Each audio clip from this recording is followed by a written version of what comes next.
कि एक प्रकार से लोकतंत्र का अपहरण हो गया है और प्रजातंत्र का एक तरीके से कत्ल हमारे देश के अंदर हो रहा है। और ये दो वृतांत क्या हैं जो आज तक के इतिहास में कभी भी नहीं हुए, हम उसको दोहराना चाहते हैं। एक तो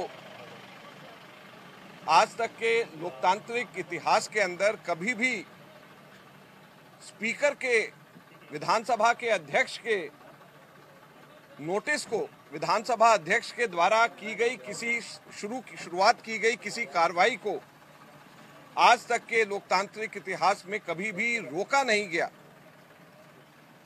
विधानसभा अध्यक्ष के निर्णय को जरूर कोर्ट उसको कॉन्स्टिट्यूशनली एग्जामिन करती है, लेकिन उसकी प्रक्रिया को, निर्णय देने से पहले की प्रक्रिया को कभी भी रोका नहीं गया। और इसके अंदर संवैधानिक, इसके अंदर पूरे प्रावधान हैं और साथ में सुप्रीम कोर्ट के जजमेंट्स हैं जिसके बारे में विस्तार से चर्चा पीछे करी गई है। लेकिन बड़ा स्पष्ट है, आप सब लोगों को, हम लोगों को समझ लेना चाहिए कि विधानसभा अध्यक्ष के निर्णय लेने की प्रक्रिया के अंदर आज तक के कभी भी रुकावट नहीं हुई है, जो आज पहली बार यहाँ पर राजस्थान में हुई। और दूसरा वृतांत जो वो भी ऐतिहासिक है, जो आज तक कभी भी नहीं हुआ, कि सरकार, चुनी हुई सरकार, लोकतांत्रिक तरीके से चुनी हुई सरकार आज विधानसभा का सत्र बुलाना चाहती है और उसके अंदर रुकावटें पैदा करी जा रही हैं। और अगर ये रोका जाता है तो ये भी अपने आप में लोकतंत्र के अंदर भारत में पहली बार ऐसा होगा कि चुनी हुई सरकार को, जिसके एड एंड एडवाइस पे, जिसके कहने के ऊपर राज्यपाल को चलना होता है, वो चुनी हुई सरकार के कहने के बावजूद, कैबिनेट के डिसीजन के बावजूद, वो अभी तक सत्र नहीं बुला रहे हैं। ये भी आज पहली बार ऐसा हमारे देश के इतिहास में हो रहा है। तो इतना बड़ा एक तरीके से संवैधानिक संकट और लोकतांत्रिक हत्या हमारे यहाँ पर राजस्थान में हो रही है।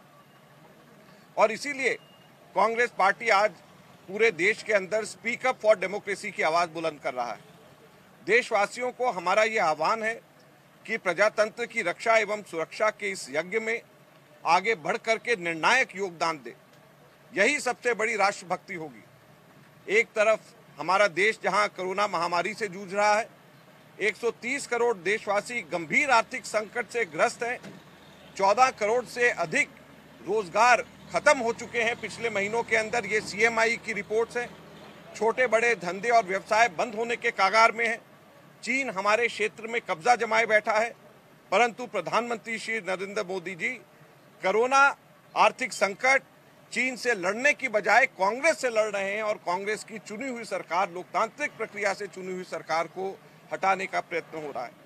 वास्तविकता यह है कि मोदी सरकार और भाजपा ने देश के प्रजातंत्र और संविधान पर हमला बोल रखा है। राजस्थान में लोकतांत्रिक प्रक्रिया से चुनी हुई कांग्रेस सरकार गिराने के भाजपाई षड्यंत्र से ये साफ है कि विघटनकारी ताकतें प्रजातंत्र को दिल्ली दरबार की दासी बनाना चाहती हैं तथा लोकतंत्र को अपने हाथ की कठपुतली, बहुमत की सरेआम हत्या हो रही है और जनमत को कुचल भाजपा की काल कोठरी की सलाखों के पीछे डाल दिया गया है।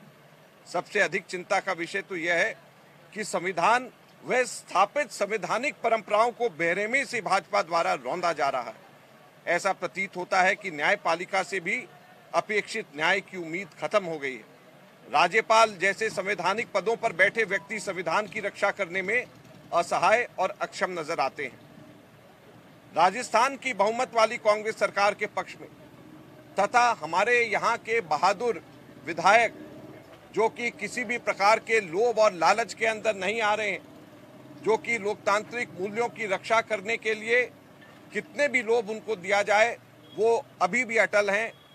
उनके समर्थन में कांग्रेस पार्टी के कार्यकर्ता पूरे के पूरे देश भर के अंदर, सभी राज्यों के अंदर, वहां के राज्यपाल के घरों के आगे कल प्रदर्शन कर रहे हैं, धरना कर रहे हैं और ये मांग कर रहे हैं कि राजस्थान के अंदर यहाँ पर लोकतंत्र को बचाया जाए। तो कल पूरे देश के अंदर राजस्थान के लोकतंत्र बचाने के लिए, राजस्थान के अंदर बहादुर कांग्रेस के विधायकों के लिए जो कि अटल हैं, तटस्थ हैं, अपनी जमीन पे जुड़े हुए हैं और कह रहे हैं कि हम किसी भी कीमत के ऊपर, चाहे कितना भी प्रलोभन, कितना भी हमारे को लालच, कितनी भी धमकी हो, हम लोग कांग्रेस पार्टी के साथ हैं और जनता ने हमें कांग्रेस पार्टी के नुमाइंदे के तौर पे चुना है। हम टस से मस नहीं होंगे।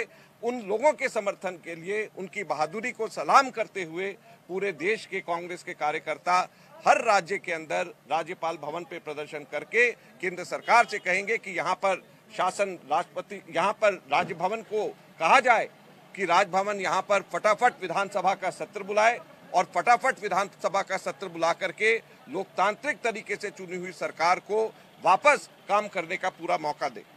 आज हम लोग 5 प्रश्न मूलतः पूछना चाहेंगे भाजपा से।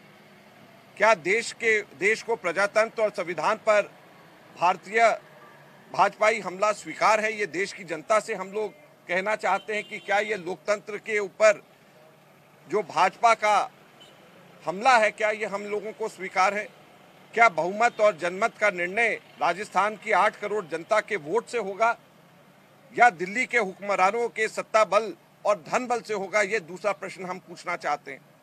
क्या प्रधानमंत्री व भारत सरकार संविधान व स्थापित संवैधानिक परंपराओं को नाजायज सत्ता प्राप्ति की हवस के पांव तले रौंद सकती है? क्या बहुमत से चुनी हुई राजस्थान सरकार के द्वारा बुलाए गए विधानसभा सत्र को राज्यपाल अनुमति देने से इनकार कर संविधान की घोर अवहेलना कर सकते हैं? क्या राज्यपाल अब विधायिका के आधार क्षेत्र में असंवैधानिक तौर से दखलंदाजी कर सकती है? क्या इससे विधायिका और न्यायपालिका के बीच में टकराव की स्थिति उत्पन्न नहीं होगी? तो ये 5 मुख्य सवाल आज हम देश की जनता के सामने यहाँ पर राजस्थान में से रखना चाहते हैं और ये बड़े गंभीर सवाल हैं। ये देश के अंदर क्या प्रजातंत्र को रौंदा जा सकता है? क्या देश के अंदर 8 करोड़ राजस्थान की जनता के द्वारा संवैधानिक और लोकतांत्रिक तरीके से चुनी हुई सरकार को दिल्ली के हुक्मरानों के अधीन छोड़ा जा सकता है? क्या राज्यपाल चुनी हुई लोकतांत्रिक सरकार के कहने के ऊपर सेशन बुलाने के लिए बाध्य नहीं है? क्या न्यायपालिका इस प्रकार से जब और हस्तक्षेप करेगी तो क्या न्यायपालिका और विधायिका के बीच में समन्वय जो होना चाहिए और संबंध जो होना चाहिए उसकी रक्षा कौन करेगा? तो ये मुख्यतः 5 सवाल हम आज देश की जनता के सामने रखना चाहते हैं और साथ ही साथ में ये भी कहना चाहते हैं कि राजस्थान के अंदर, राजस्थान की जो बहादुर जनता है, 8 करोड़ की जनता है, उसके जनमत को, उसकी सोच को, उसकी आवाज को कुचला नहीं जा सकता। हमारे दिल्ली के अंदर बैठे हुए हुक्मरान इस चीज को समझ लें, सोच लें कि राजस्थान की 8 करोड़ की जनता के जनमत को और 8 करोड़ की जनता की आवाज को कभी भी किसी भी कीमत के ऊपर वो कुचल नहीं पाएंगे। जो उनका फैसला है वही फैसला सर्वमान्य होगा और उसी फैसले को लेकर के कांग्रेस पार्टी पूरे देश भर के अंदर आंदोलन कर रही है, जिसकी शुरुआत कल से हो रही है। धन्यवाद।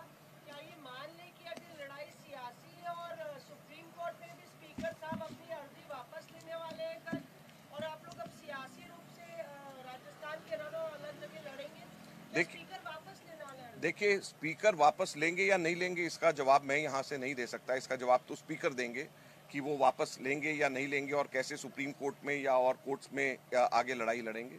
मैं इतना कह सकता हूँ कि भारतीय जनता पार्टी इस पूरी की पूरी लड़ाई को सियासी तौर के ऊपर, सियासी तरीके से लोकतांत्रिक मूल्यों को कुचल रही है। भारतीय जनता पार्टी 8 करोड़ राजस्थान की जनता के मत को कुचलने की कोशिश कर रही है। तो इस लड़ाई को हम जनता के बीच में लेकर के जाना चाहते हैं।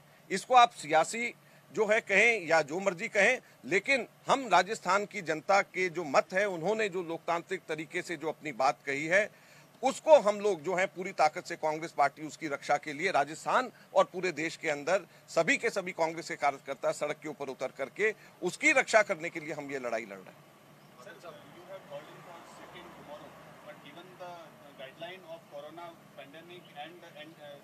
NDMA guidelines, would you be able to get the permission for these sit-ins on the governor house? Well, whatever we are doing, we are asking our workers to follow the guidelines and to maintain social distancing at the time of such demonstrations. But you must agree that this is not an ordinary situation, both in terms of corona and both in terms of the kind of attack on democratic institution and kind of attack on democracy. So both these things are unprecedented.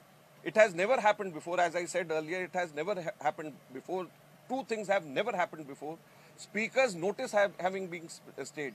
Speaker, even before taking a decision, that process is being stayed. It has never happened in the past. It has never happened in the past that the elected government wants to hold a session and they are not being allowed to hold a session. So both the ways, I think that the elected mandate of the people is being suppressed. So our fight is against that. Our fight is against the suppression of elected mandate. Our fight is against the suppression of what the people have decided, what the people of Rajasthan have decided. The question is that your call for sit-in is directly against the... No, it is not directly. We'll simultaneously maintain. We'll simultaneously maintain also these guidelines. And now with the opening up of the lockdowns, at various places, various guidelines have been issued. Restaurants have been asked to be opened at many places. Even at many places, the picture halls, cinema halls have been also asked to be opened. So we'll maintain these guidelines. Many places, public transport system have been opened with certain guidelines, certain restrictions. So what we are asking is maintain social distancing. They should be wearing their masks and they should ensure social distancing and they should follow the norms at the time of demonstration and demonstration also.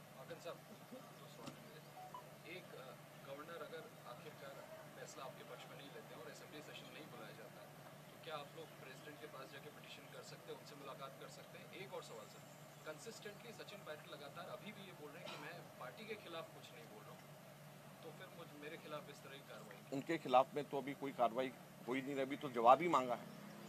अभी तो speaker ने उनसे जवाब ही मांगा है सीधे सीधे।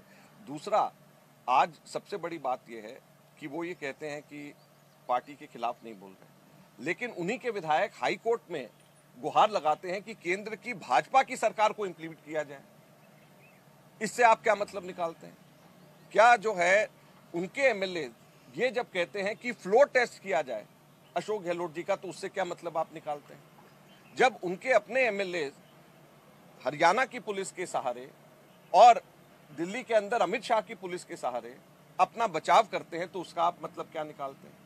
तो ये सारी की सारी चीजें हैं और हम ये कहते हैं कि अगर आप नहीं छोड़ना चाहते तो आइए, हम लोग यहाँ पे, अब तो 14 दिन हो गए बैठे हुए, आइए यहाँ पर विधानसभा के सब हमारे सदस्य हैं, आइए अपनी बात इन सब चीज़ों में रखिए आप। इससे पहले जब ये सबको लेकर के चले गए, उससे पहले तो ये पीसीसी के अध्यक्ष थे, तो एज पीसीसी प्रेसिडेंट ये मीटिंग बुला करके ये उसके अंदर सारी चीज़ें कर सकते थे। तो ये मुख्य बात ये है कि इस चीज़ का जो है, इस चीज़ को तो बताना ही पड़ेगा कि उन्होंने क्यों फ्लोर टेस्ट की डिमांड करी। इस चीज़ को तो बताना ही पड़ेगा कि क्यों उन्होंने फ्लोर टेस्ट की डिमांड करी, जबकि विधायक दल की मीटिंग के अंदर वो अपनी बात रख सकते थे और वहां पर कहते कि देखिए मेजॉरिटी किसकी, हम उसके साथ हैं। इस चीज की तो उनको जवाब देना ही पड़ेगा कि क्यों उनके अपने एमएलए ने हाई कोर्ट के अंदर ये कहा कि मोदी सरकार को इम्प्लीट किया जाए। ऐसा तो कभी भी पीसीसी के अध्यक्ष रहते हुए और उसके बाद एकदम आउटगोइंग पीसीसी प्रेसिडेंट से और उनके समर्थकों से ऐसी उम्मीद नहीं है। गवर्नर वाला जो आपने सवाल पूछा, इसके आगे हम पूरी उम्मीद करते हैं। सबसे पहले हम लोगों ने जब गवर्नर साहब के यहाँ पे गए थे तो मेरी, रणदीप सुरजेवाला जी की और अविनाश पांडे जी की, हम तीनों की लगभग 20-25 मिनट गवर्नर से चर्चा हुई थी और उन्होंने हमें ये विश्वास दिलाया था कि वो संवैधानिक मर्यादाओं को बिल्कुल अक्षुण्ण रखेंगे, संविधान का पूरी तरीके से पालन होगा। और हम यही उम्मीद करते हैं कि अब जब कैबिनेट ने उनकी सभी क्वेरीज को वापस जवाब दे करके भेज दिया है और हर तरीके से हमारा ये मानना है कि और सभी संवैधानिक विशेषज्ञों का, आप सारे आज एडिटोरियल्स भी देखें, सब जगह पे संवैधानिक विशेषज्ञों का ये मानना है कि गवर्नर को कोई अख्तियार नहीं है कि वो कैबिनेट के डिसीजन को रोक सके। तो किसी भी तरीके से हमारे को ये लगता है कि संविधान ये इजाज़त नहीं देता कि सेशन ना बुलाया जाए, सत्र ना बुलाया जाए। इसलिए मुझे नहीं लगता कि ये प्रश्न के उत्तर देने की कभी हमें ज़रूरत पड़ेगी। सर, क्या लास्ट ऑप्शन कांग्रेस के पास है सरकार बचाने का, कि टेक्निकली रूप से विधानसभा सत्र ये लास्ट ऑप्शन बचा है, या वेट एंड वॉच की स्थिति में कांग्रेस नहीं? देखिए, ऑप्शन तो तब होता है जब कोई ये कह रहा होता है कि भी आप मेजॉरिटी में नहीं है। हैरानी की बात यह है कि बीजेपी भी नहीं कह रही कि भी हम माइनॉरिटी में हैं। तो हम लोग जो है, हम तो सिंपल जो है, हम लोग सत्र बुलाना चाहते हैं और सत्र बुलाने के बहुत सारे कारण हैं, आपको पता चल जाएगा जिस वक्त ये सारी बातें सामने आएंगी। तो आज जो है, हम जब सत्र बुलाना चाहते हैं तो जिन विषयों को भी हम चर्चा करना चाहते हैं वो विषयों को लेकर के पौंडीचेरी में सत्र हुए हैं और जो है बिहार के अंदर 3 अगस्त से हो रहे हैं, मंडे को गोवा में कल से सत्र हो रहा है, 10 तारीख को मणिपुर के अंदर सत्र हो रहा है, महाराष्ट्र के अंदर 3 अगस्त से सत्र को कॉल किया गया। जब सब जगह के ऊपर सत्र हो रहे हैं तो हमारे यहाँ पर क्यों नहीं सत्र हो सकता है, और इसको क्यों रोका जा रहा है? अब उसमें सत्र में क्या डिस्कस होता है, क्या रेजोल्यूशंस आते हैं, ये तो सरकार का, स्पीकर का, बिजनेस एडवाइजरी कमेटी का, इन लोगों का प्रेरोगेटिव है, और ये लोग मिल करके निर्णय लेते हैं, फ्लोर ऑफ द हाउस पे डिसीजन होता है, तो ये सारी की सारी चीजें चर्चा होंगी। Thank you. कल पूरे देश भर में 11 बजे से, पूरे देश भर में।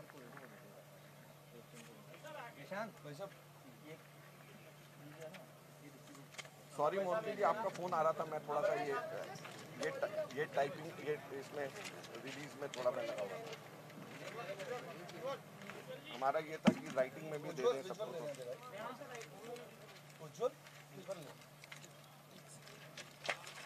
इसमें 2 चीजें जो मैंने पहले बोली हैं वो अलग अलग है, तो वो आप इसको बोलना।